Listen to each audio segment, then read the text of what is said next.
Quando a carruagem virou no desfiladeiro, Liora Vensal não pensou em heroísmo. Pensou em sangue.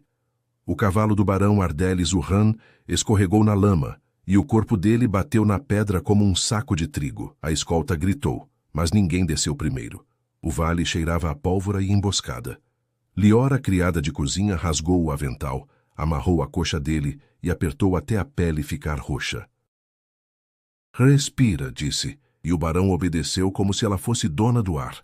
A mão dela tremia, mas os olhos ficaram secos. Em Vardênia, quem nasce sem nome aprende a calar sempre. Horas depois, no posto de pedágio de Ristal, o médico da estrada confirmou que a perna não apodreceria. Ardelis segurou o pulso de Liora com força demais para um agradecimento. Disse que ela tinha mãos de ferro e que a casa Urhan jamais esqueceria. Para a escolta, ela virou amuleto. Para o barão, virou prova.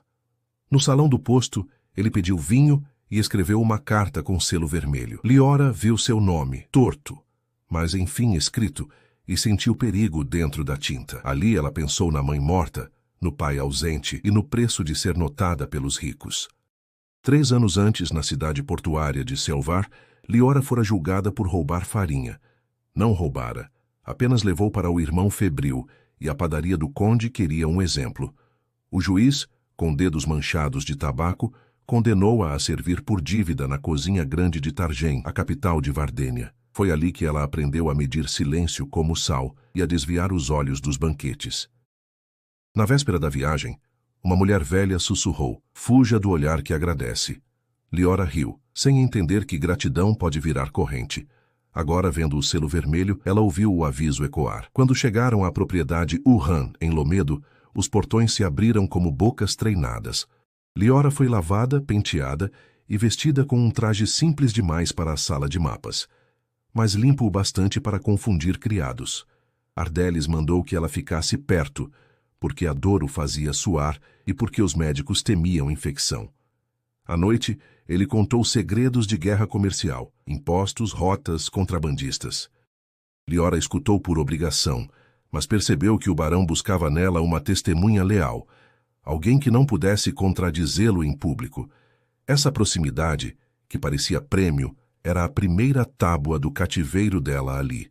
Na 3ª semana, Liora conheceu Salendrom, o escrivão jovem que registrava as contas da casa. Salem lhe ensinou a ler os números das entregas, e, em troca, ela lhe contou como os cozinheiros escondiam sobras para vender no mercado. A amizade era proibida, criados não deviam saber de livros, e escribas não deviam misturar-se ao cheiro da gordura. Mesmo assim, à luz fraca da despensa, eles copiaram nomes de rotas e datas. Liora percebeu que Ardelis não queria curar. Queria controlar a narrativa do acidente. Se alguém perguntasse, ele teria uma testemunha obediente e um registro limpo para sempre. Foi Salem quem encontrou, entre papéis selados, um contrato de casamento com data em branco. O noivo, Ardelis Urhan. A noiva, Liora Vensal maior sem dote, transferida por quitação. Havia uma assinatura do agente Ibran Mesk, conhecido nos mercados por resolver dívidas humanas. Liora sentiu o estômago virar. O barão não a chamara por gratidão. Chamara porque precisava de uma esposa barata, comprável, para encerrar boatos sobre sua virilidade ferida e garantir herdeiro antes que a casa rival, os Merov, tomasse as terras. A carta do posto de Ristal era recibo, não elogio. E a vida dela cabia numa linha. A notícia correu pela cozinha como fogo em pano seco. As mulheres mais velhas, com mãos queimadas, disseram que casamento era só outra forma de venda. Os homens do estábulo, que deviam meses ao agente Ibran, baixaram a cabeça. Quem devia a Mesk podia ser trocado por qualquer papel. Liora quis fugir, mas Selvar ficava longe e os portões tinham guardas. Salem propôs revelar o contrato ao Conselho de Lomedo, onde comerciantes odiavam a casa Urhan pelos pedágios. Isso viraria guerra de reputações. Liora entendeu. Sua escolha envolveria gente demais. Na madrugada, ela guardou pão, uma faca e coragem emprestada. Ardelis chamou-a ao gabinete no dia seguinte, antes do almoço. Havia flores na mesa, como se perfume apagasse recibos. Ele explicou calmo que precisava protegê-la do agente Mesk, que cobraria a dívida do processo em Selvar. Disse que um casamento resolveria tudo: teto, nome, um colar de prata. Liora perguntou por que não pagava a dívida. O barão sorriu com dentes de contador. Pagar seria admitir culpa. Casar, transformar culpa em virtude. Quando estendeu o anel, Liora sentiu a mesma corda, só que invisível. Ela baixou a cabeça, fingiu aceitar, e decidiu usar a assinatura como lâmina contra ele e Mesk. Nessa tarde, Salem levou Liora à lavanderia, onde a água abafava conversas.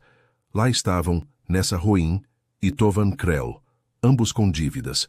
Eles ouviram o plano, copiar o contrato e entregá-lo ao conselho antes do anúncio. Se conseguissem, a cidade veria o casamento como transação e exigiria investigação sobre Ibram Mesk. Se falhassem, a casa Urhan teria lei e igreja do lado. Liora tocou o anel no bolso e pensou na velha de Selvar. Gratidão vira corrente.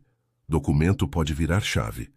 Do lado de fora, sinos chamavam para a missa e a propriedade inteira prendeu a respiração naquela noite longa. O anúncio do noivado saiu ao amanhecer, pregado nos portões de Lomedo com cera fresca.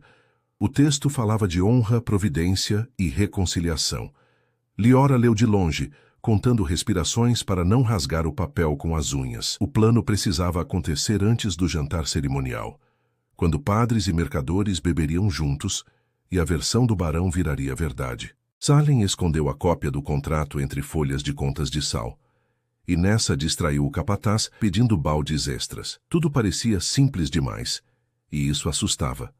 O conselho reunia-se na antiga casa do Grêmio, um prédio de pedra com janelas altas. Tovan, que conhecia um porteiro, levou o pacote por uma entrada lateral. Liora não pôde ir, criadas não falavam com conselheiros. Ela esperou na cozinha, cortando cebolas até os olhos doerem. O barão passou apoiado na bengala nova e elogiou o caldo. Disse que à noite ela usaria um vestido azul. Liora respondeu com um sim que não era promessa, apenas tempo comprado. A resposta do conselho veio rápida e torta. Não rejeitaram o documento, pediram esclarecimentos. Isso significava que a casa Urhan teria chance de se explicar e ganhar aliados.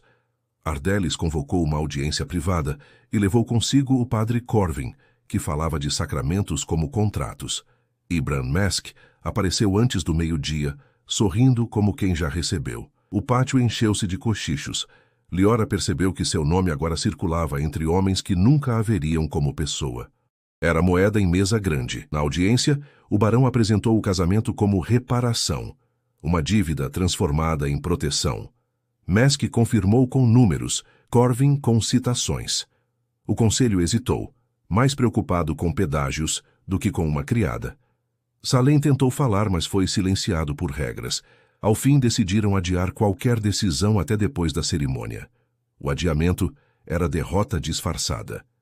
Liora voltou para a cozinha com o peso do vestido azul dobrado nos braços e a sensação de que o tempo escorria mais rápido que a água da lavanderia. À tarde, Nessa trouxe notícia pior. Um dos conselheiros devia a Mesk. A teia fechava. Liora sentou-se no degrau do celeiro e pensou em fugir de novo. Para onde? Selvar lembrava julgamento. O caminho, guardas. Tovan falou de um comboio que partiria ao amanhecer, mas ela estaria casada antes. Foi Salem quem propôs outra coisa, não atacar o contrato, atacar o acidente. Se provassem que a queda no desfiladeiro fora causada por negligência da escolta para inflar despesas e desviar cargas, o barão perderia crédito. Liora era a testemunha-chave, e sua palavra, se exposta publicamente, poderia virar lâmina. À noite no salão, a música cobria conversas. Liora usava o azul, o tecido era pesado como sentença. Ardelis brindou, falou de destino. Quando a dança começou, Salem derrubou uma bandeja perto da mesa dos conselheiros, criando confusão suficiente para Liora se aproximar. Ela pediu a palavra. O padre tentou impedir, mas o murmúrio cresceu. Liora contou do desfiladeiro, do atraso da escolta, do cheiro de pólvora, dos mapas sussurrados enquanto a perna do barão sangrava. Não acusou diretamente. Descreveu. A descrição abriu fendas. Um mercador reconheceu rotas. Outro lembrou perdas parecidas. O salão inclinou-se. Ardelis levantou-se, a bengala batendo no chão. Chamou-a de ingrata. Liora respondeu com calma aprendida na cozinha. Gratidão não compra gente. Mesk tentou rir, mas alguém perguntou por que seu nome aparecia em tantos contratos. O padre falou de ordem. O conselho pediu silêncio. Pela primeira vez, pediram silêncio a homens ricos por causa da voz de uma criada. Não decidiram nada ali, mas exigiram investigação antes de qualquer cerimônia.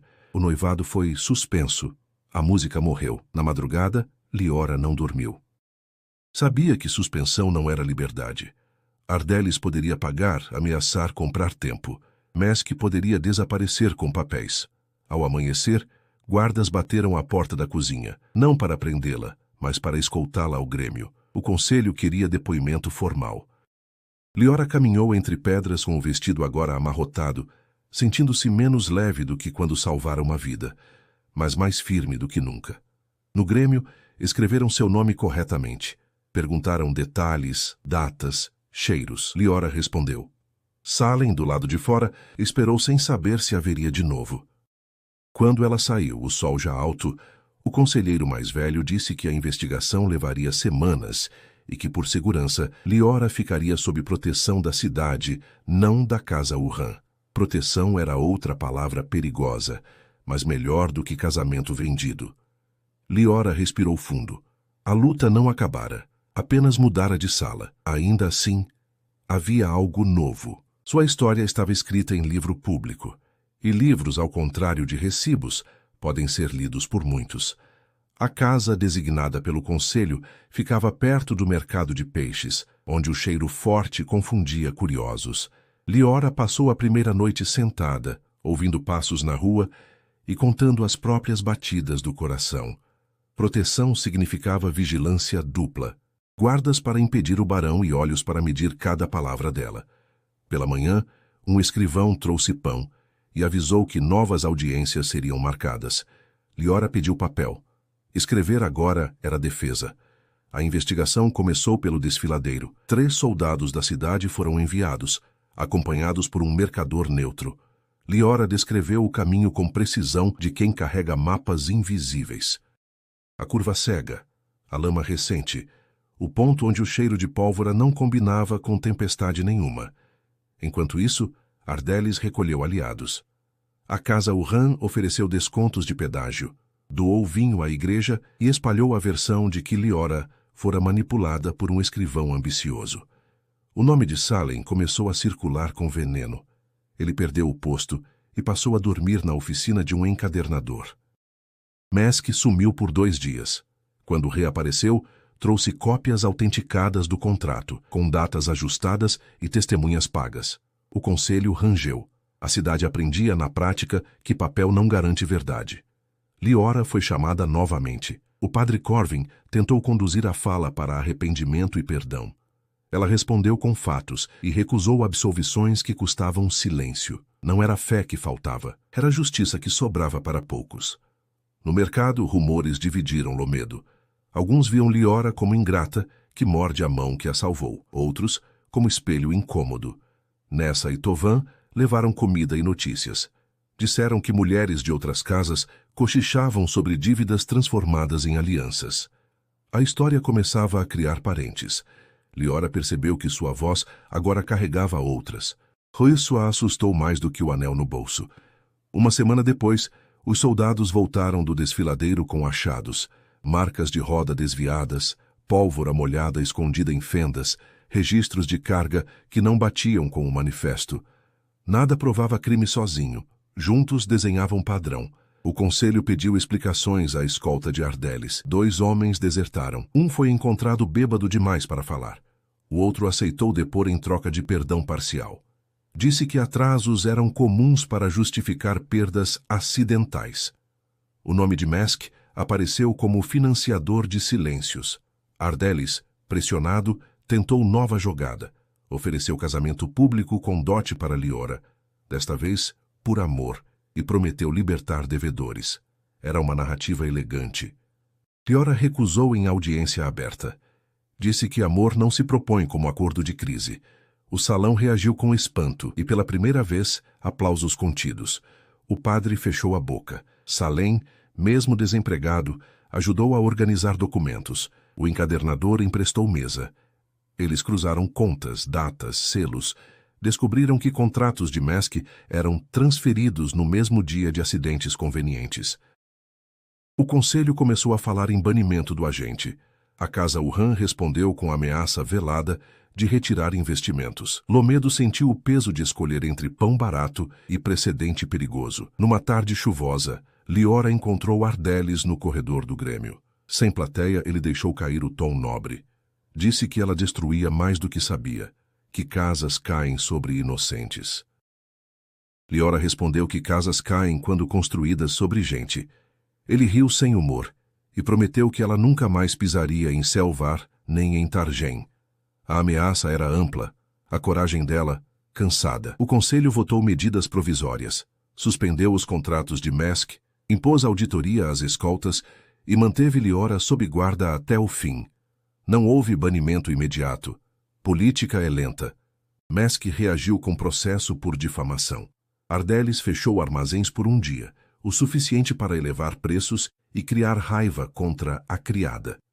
Liora sentiu o peso coletivo da prova. Quando a verdade custa, alguém sempre pede desconto. Naquela noite, Salem confessou que pensava em ir embora. A cidade podia esmagá-los. Liora pensou também. Mas ir embora deixaria a história sem desfecho e abriria espaço para versões compradas. Ela decidiu ficar. Pediu ao conselho autorização para trabalhar no Grêmio como auxiliar temporária.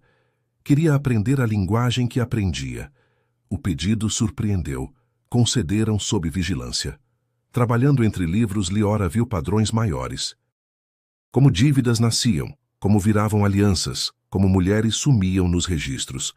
A investigação ganhou ritmo, não por heroísmo, mas por método.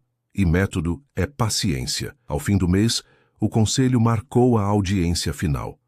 A cidade prendeu a respiração de novo.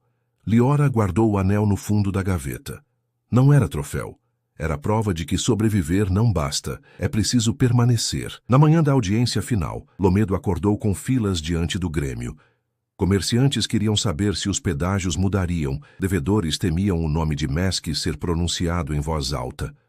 Mulheres traziam bilhetes dobrados como talismãs. Liora entrou cedo, escoltada, e sentou-se à mesa lateral onde auxiliares organizavam pastas. Não era lugar de fala, mas era lugar de presença. Ela respirou como na cozinha, curto, preciso. O conselho abriu os trabalhos com leitura de achados, mapas, contas, depoimentos. O mercador neutro confirmou discrepâncias. O soldado desertor repetiu a história, agora mais firme. Mask, elegante demais para o clima, sorriu pouco. Ardelis manteve a postura, apoiado na bengala, como se o corpo ferido fosse argumento. Quando chamaram Liora, o salão silenciou. Ela falou sem adornos, descreveu novamente o acidente e acrescentou o que aprendera nos livros. Padrões de atraso, transferências de dívida, contratos com datas gêmeas. Não pediu pena, pediu método. A defesa reagiu com força. Um advogado do barão questionou a credibilidade de uma criada. Liora respondeu citando números e páginas. O advogado tentou confundir. Ela pediu os livros, trouxeram. O conselho murmurou. Pela primeira vez, a palavra precedente soou como promessa. Mask pediu a palavra. Disse que salvava famílias do colapso com seus acordos. Liora perguntou quantas dessas famílias escolheram. O silêncio pesou mais que acusações. A audiência durou horas. Ao meio-dia, decidiram por intervalos. Do lado de fora, a praça fervia. Ardelis enviou mensageiros. Mask cochichou com homens de capas. Salem observou de longe, mãos sujas de tinta. Nessa distribuiu água. Tovan vigiou becos. A história não cabia mais em uma sala. Espalhava-se como poeira. À tarde, o conselho anunciou medidas. Banimento de Ibran Mask de Lomedo e confisco de contratos sob investigação. Multa pesada à Casa Wuhan por irregularidades e obrigação de rever pedágios. Criação de um registro público de dívidas com consentimento expresso. Não foi tudo. Não foi rápido. Mas foi mais do que ninguém esperava. O noivado foi oficialmente anulado, declarado nulo por vício de consentimento. O padre fechou os olhos. Ardelis levantou-se para falar. Disse aceitar as decisões, mas avisou que a Casa Wuhan recorreria em outras cidades. Prometeu consequências econômicas. O conselho respondeu com cláusulas e prazos. Política, outra vez. Liora sentiu alívio e cansaço. Não havia aplausos, havia respirações longas. O julgamento terminara, mas a cidade teria de viver com ele. Nos dias seguintes, Lomedo mudou de tom. Os preços oscilaram. Alguns armazéns fecharam, outros abriram com novos termos. Mulheres procuraram o Grêmio com perguntas. O registro público começou pequeno, mas cresceu. Liora trabalhou dobrado, revisando formulários, ensinando leitura básica a quem precisava assinar. Proteção virou trabalho. O conselho, desconfiado, manteve guardas, mas deu espaço. Salem foi readmitido, não como escrivão, mas como auxiliar. O encadernador ganhou encomendas. A Casa Urran retirou parte dos investimentos, cumprindo a ameaça. Houve dias de raiva na praça. Liora ouviu insultos e elogios. Aprendeu a não responder a nenhum. Ardelis partiu para outra cidade, deixando administradores. Antes de ir, mandou um recado. Você venceu uma batalha. Liora guardou o bilhete com o anel. Vitórias não se guardam sozinhas. Mesk tentou recursos em cidades vizinhas, mas o banimento de Lomedo manchou o nome. Alguns contratos ruíram, outros sobreviveram. Justiça não é lâmina limpa, é ferramenta que precisa manutenção. Liora aceitou isso. À noite, escrevia cartas para Selvar e Targem, explicando o registro. Recebeu respostas tímidas. Sementes não brotam no dia seguinte. Um mês depois, o conselho ofereceu a Liora um posto fixo. Não por gratidão, disseram, mas por competência. Ela aceitou com condição. Programas de leitura para criados e regras claras contra casamentos por quitação, aprovadas com ressalvas. Liora sabia negociar agora. Aprendera que pedir pouco garante nada. Na praça, uma mulher se aproximou com um papel amassado. Disse que a irmã fora transferida anos antes. Perguntou se havia esperança. Liora leu, explicou prazos, prometeu olhar, não prometeu milagre. A mulher agradeceu como quem recebe mapa, não fuga. Liora entendeu o legado possível. Não salvar todos, mas deixar caminhos. No fim da estação, Lomedo não era justa, apenas menos opaca. Liora caminhou até o mercado de peixes e respirou o cheiro forte. Pensou na queda no desfiladeiro, no sangue, no aperto na coxa do barão. Salvou uma vida e quase perdeu a própria. Agora, salvava regras. Não era romance, era trabalho. E trabalho, diferente de casamento vendido, pode ser escolhido. No inverno seguinte, a cidade enfrentou a primeira prova coletiva do que havia decidido. Uma rota alternativa aos pedágios de Lomedo foi aberta por mercadores aliados à Casa Urran, encarecendo grãos e inflamando o humor popular. O conselho reuniu-se em sessões longas, e Liora passou a dormir entre livros e brasas apagadas. Não era heroína, era ponte. Pontes rangem quando todos passam ao mesmo tempo. Os boatos tentaram reescrever a história. Diziam que Liora fora amante rejeitada, que Salem lucrava com novos registros, que o conselho cedia a modismos perigosos. Panfletos apareceram na praça, assinados por nomes falsos. Liora respondeu com atas públicas, leituras abertas e paciência. Aprendera que a verdade precisa de rotina para não virar espetáculo. Ainda assim, o medo visitava à noite, o de que tudo fosse revertido por fome. Quando a primeira remessa de grãos atrasou, a praça ferveu.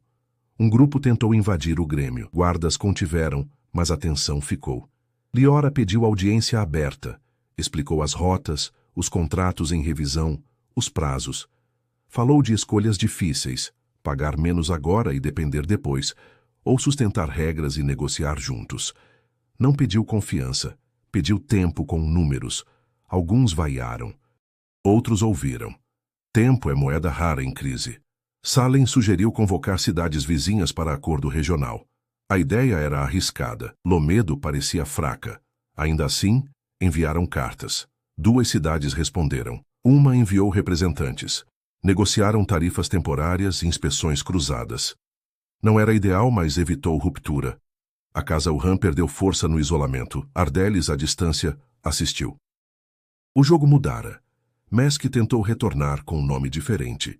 Foi reconhecido por um vendedor de sal que aprendera a ler no programa novo. A cidade o expulsou sem alarde. Pequenas vitórias contam. Liora anotou. Alfabetização é política silenciosa. À noite, ensinou números a Nessa e Tovan. Eles riram dos próprios erros. Rir também sustenta. No Grêmio, Liora revisou casos antigos. Encontrou mulheres transferidas, sem registro de consentimento. Não podia desfazer o passado, mas podia registrar o dano. Criaram um fundo de compensação modesto. Foi criticado por todos os lados. Mesmo assim, funcionou para alguns. Um casal voltou para casa. Uma irmã foi localizada. Histórias incompletas encontraram parágrafo final. Ardelis escreveu, pedindo encontro. Liora aceitou em espaço público. Ele chegou mais magro, menos seguro. Falou de perdas, de honra, de como fora empurrado por expectativas. Liora ouviu. Respondeu que escolhas existem mesmo sob pressão. Ele perguntou se ela o odiava. Liora disse que não tinha tempo. O encontro terminou sem acordo, mas com compreensão dura. Às vezes, isso é o máximo. A cidade atravessou o inverno com ajustes. Houve dias de sopa rala e noites frias. Houve também assembleias cheias. O registro público cresceu. O programa de leitura formou seus primeiros monitores. Salem publicou um manual simples sobre contratos claros. Circulou como pão quente. O conselho, antes distante, aprendeu a prestar contas. Na primavera, um incêndio atingiu armazéns antigos ligados a Wuhan. Suspeitas surgiram. Liora pediu investigação independente.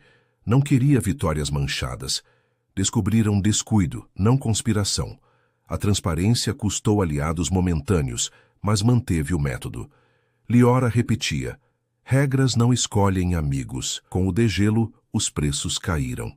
A rota alternativa perdeu atratividade. Lomedo respirou. O conselho aprovou a revisão definitiva dos pedágios. A casa Wuhan vendeu terras. Ardelis mudou-se para o interior. O nome ainda pesava, mas menos. Mesk desapareceu de vez. A cidade não virou justa, virou aprendida. Numa tarde clara, Liora visitou o desfiladeiro. O chão estava seco. O ponto da queda parecia pequeno. Ela tocou a pedra e pensou no acaso que vira método. Não havia redenção épica ali. Havia consequência. Voltou para casa com poeira nos sapatos e a certeza de que o trabalho continuaria. No Grêmio penduraram uma placa simples. Consentimento é regra. Alguém rabiscou embaixo. E aprendizado. Liora sorriu. Não por orgulho, mas por alívio. O legado começava a se sustentar sem ela. Quando uma coisa funciona sem o nome de quem começou, talvez esteja pronta. Aos poucos, Liora percebeu que o peso maior não era enfrentar casas poderosas, mas decidir quando sair de cena. O conselho passou a consultá-la menos para crises e mais para rotina. Isso era bom sinal. Rotinas indicam que regras criaram raízes. Ainda assim, cada pedido novo puxava seu nome para a frente. E ela temia virar figura indispensável demais. Pessoas indispensáveis viram alvos. Naquele ano, uma eleição interna mudou a composição do conselho.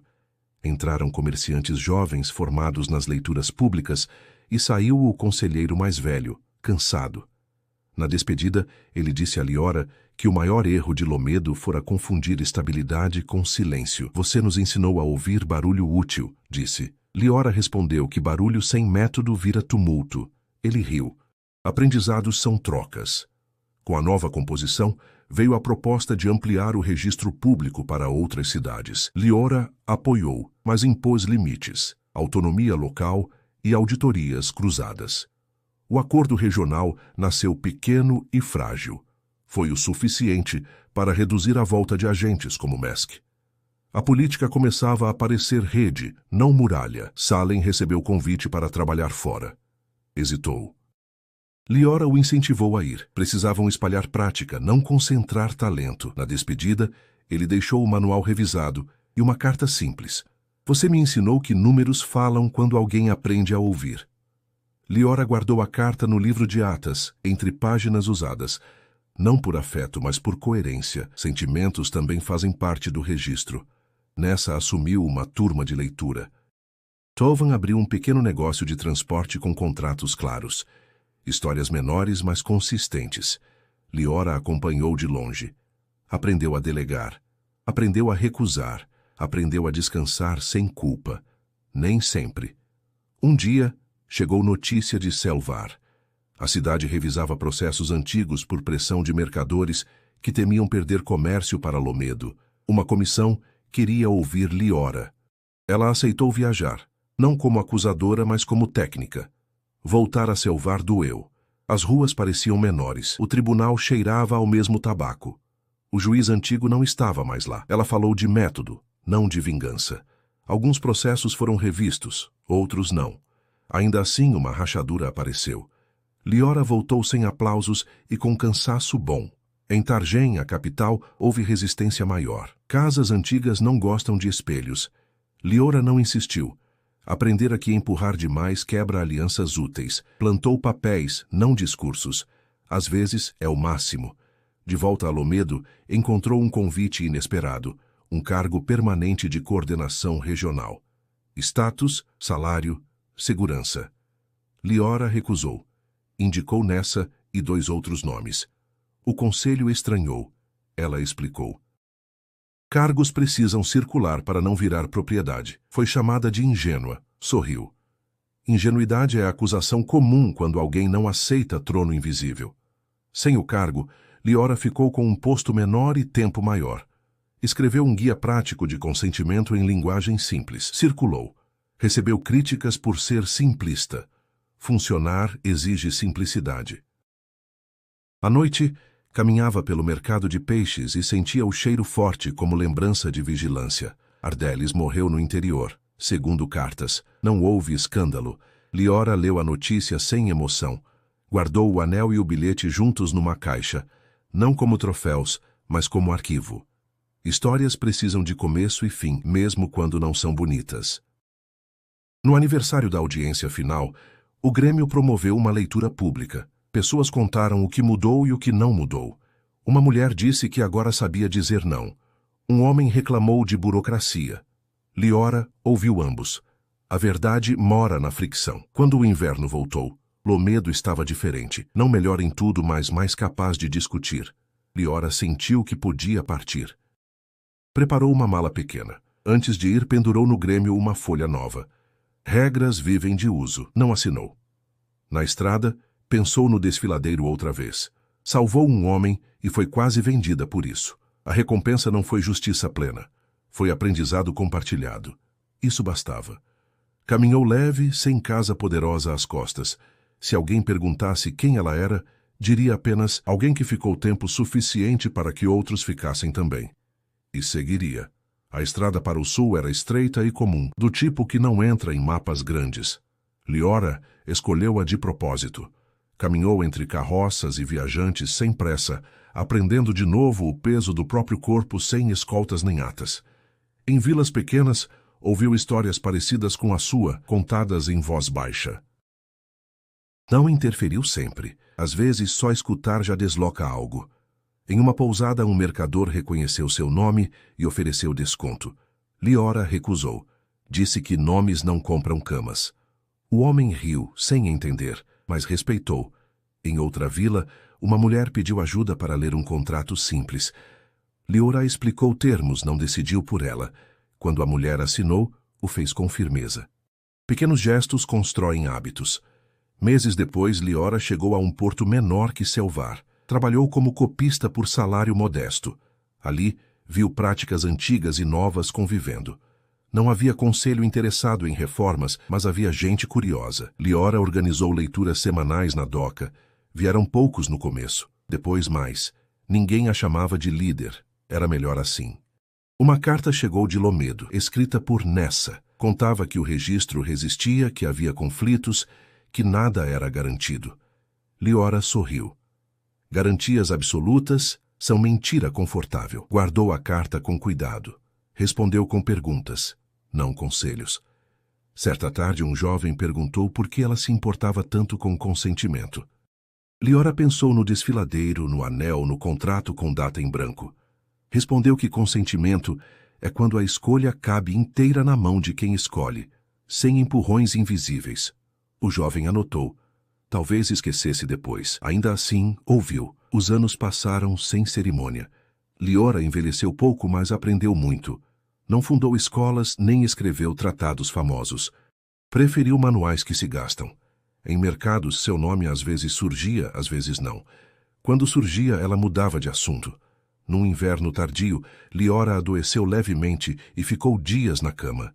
Pensou no que deixaria. Não bens, práticas. Se alguém perguntasse qual fora sua recompensa, diria: não ser vendida outra vez e ajudar outros a não serem. Isso não cabe em medalha. Quando voltou a caminhar, deixou na pousada um papel preso à parede. Leia antes de assinar. Não havia assinatura. O dono achou útil e manteve. Liora seguiu pela estrada comum, misturada aos passos de muitos.